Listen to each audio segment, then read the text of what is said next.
Nous sommes fin mai 1940, l'armée allemande a réussi la percée de Sedan et se dirige vers les côtes du Boulonnais.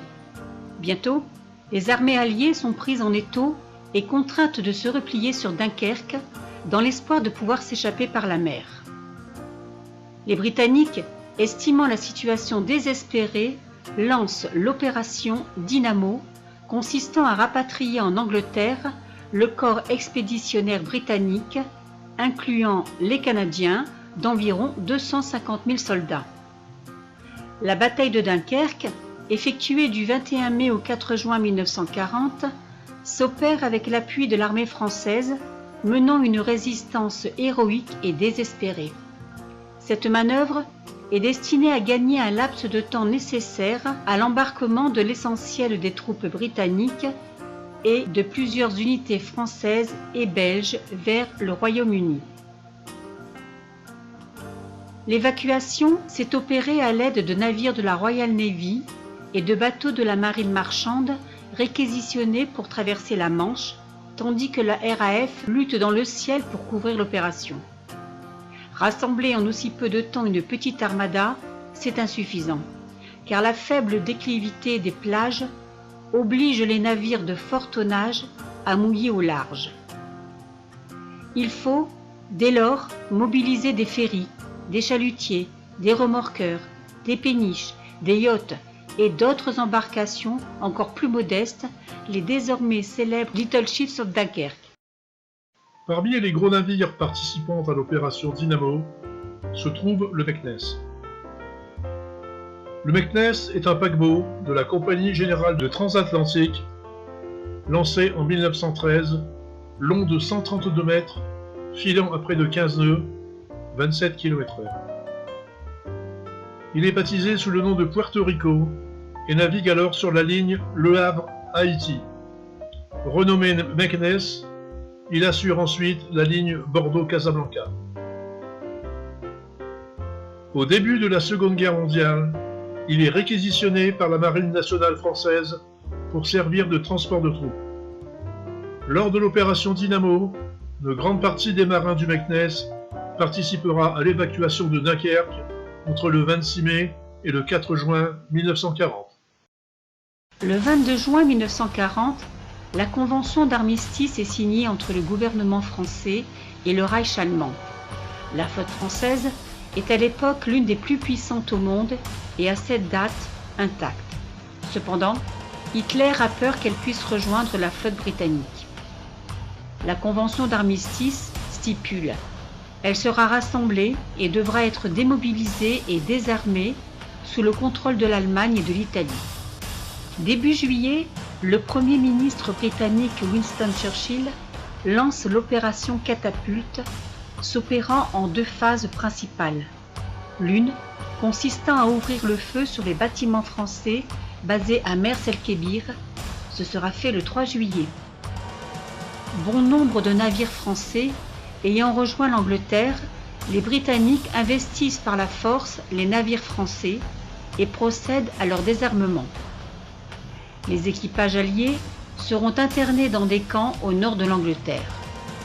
Cette opération eut pour conséquence de ranimer chez les marins français un sentiment anti-britannique. Dès lors, le gouvernement anglais, en accord avec le gouvernement français de Bordeaux, n'avait qu'un but: procéder au rapatriement le plus rapidement possible vers la France de tous les soldats, marins, aviateurs, en vue de leur démobilisation. En juillet 1940, la guerre est finie. Les Français, soumis aux obligations militaires qui resteraient en Angleterre, le feraient à leurs risques et périls.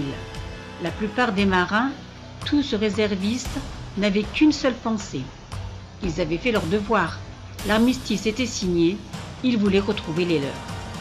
Certains, comme Adrien Magnier, à qui nous avons consacré un documentaire, choisiront de continuer la lutte contre le Reich à partir du sol britannique. Pensant retrouver les leurs et être démobilisés, le mercredi 24 juillet 1940, 1300 officiers et marins embarquent sur le Meknès et quittent le port de Southampton pour la France. Le Meknès navigue tout feux éclairés, y compris les pavillons tricolores peints de chaque côté sur sa coque, et sont éclairés par de grosses lampes, tous témoignant de sa neutralité, comme le prévoit la commission d'armistice. Il est 23 heures, au large de l'île de Portland, le navire est soudain mitraillé à bâbord par une vedette rapide allemande de type S-27 partie de Cherbourg. Dans un premier temps, croyant avoir affaire à un patrouilleur, le commandant Dubreuil fait stopper son navire et signale par signaux morse son nom et sa nationalité, dans l'attente d'une explication de la part des Allemands. Comme réponse, le Meknès reçoit une seconde volée de balles de mitrailleuse, puis, peu après, une torpille atteint le navire par bâbord, entre les cales 3 et 4. Il est de suite donné ordre de mettre les canots à la mer. Il ne faut au navire que 8 minutes pour couler, qui a commencé à s'enfoncer lentement par l'arrière, puis s'est cassé à la hauteur du rouf arrière.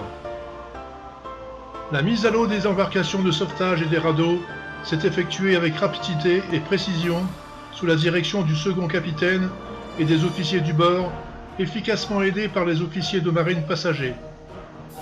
Le résultat a été remarquable si on considère le peu de temps dans lequel cette opération a dû être faite.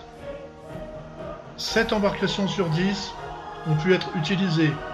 Le commandant de la vedette S-27 n'a pas cherché à négocier. Pour 429 Français qui pensaient retrouver leur famille, ce sera le dernier voyage. Le lendemain à l'aube, 899 survivants sont recueillis par 4 torpilleurs britanniques.